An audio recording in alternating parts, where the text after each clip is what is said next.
ছুটির দিনেও রাজধানী ফিলিং স্টেশনে যানবাহনের দীর্ঘ সারি দেখা যাচ্ছে। গ্রাহকের অভিযোগ, ঘন্টার পর ঘন্টা লাইনে দাঁড়িয়েও মিলছে না কাঙ্ক্ষিত জ্বালানি।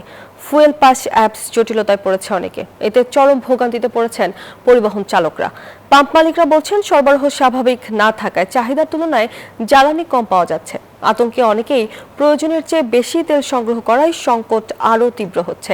দুর্ভোগ কমাতে অবৈধ যানবাহনের বিরুদ্ধে অভিযান এবং প্রয়োজনে জ্বালানির দাম সমন্বয়ের দাবি জানিয়েছেন তারা। এ বিষয়ে আরও জানাতে আমাদের সঙ্গে যুক্ত হচ্ছেন সহকর্মীরা। শুরুতে চলে যাচ্ছি সহকর্মী মামুন ইসলামের কাছে। মামুন, আমাদেরকে জানাবেন যে ছুটির দিনের ফিলিং স্টেশনের চিত্র কেমন দেখতে পাচ্ছেন? ধন্যবাদ তোমা আপনাকে। আমি এই মুহূর্তে রয়েছি আসাদ গেটের যে হচ্ছে সোনার বাংলা ফিলিং স্টেশন রয়েছে, সেই ফিলিং স্টেশনে। আমার পিছনে যদি আমি একটু দেখাতে চাই তাহলে হচ্ছে দেখতে পারবেন যে দীর্ঘ লাইন কিন্তু দেখা যাচ্ছে এবং এই লাইনের কারণেই কিন্তু তৈরি হচ্ছে যানজট এবং এই লাইন প্রায় 2 থেকে 2.5 কিলোমিটার গিয়েছে আমরা যতটুকু দেখেছি এবং শুনতে পেরেছি।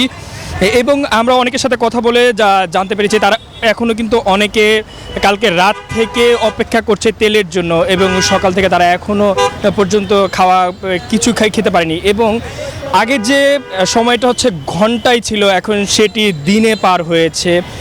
কারো 13 ঘন্টা, কারো 14 ঘন্টা লেগে যাচ্ছে তেল নিতে নিতেই।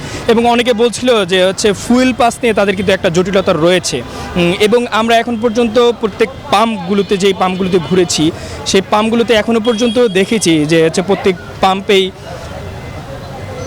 পুলিশ মোতায়েন করা হয়েছে, যে কোনো ঝামেলা হচ্ছে কিনা। এবং আমরা দেখেছি অনেকে যারা তেল নিতে এসেছে তারা কিন্তু কাঙ্ক্ষিত তেল পাচ্ছে না। এবং যে ফুয়েল পাসের জটিলতার কারণে কিন্তু অনেকে এই ভোগান্তিতে পড়েছে, যার কারণে কিন্তু তারা বলছিল যে হচ্ছে দিনের বেশিরভাগ সিংহভাগ সময় কিন্তু তাদের চলে যাচ্ছে। তো রাজধানীতে এখন তেল একটি সোরান হরিণে পরিণত হয়েছে। তো রাজধানী থেকে এই ছিল আমার কাছে সর্বশেষ তথ্য। তমা। মামুন, ধন্যবাদ আপনাকে।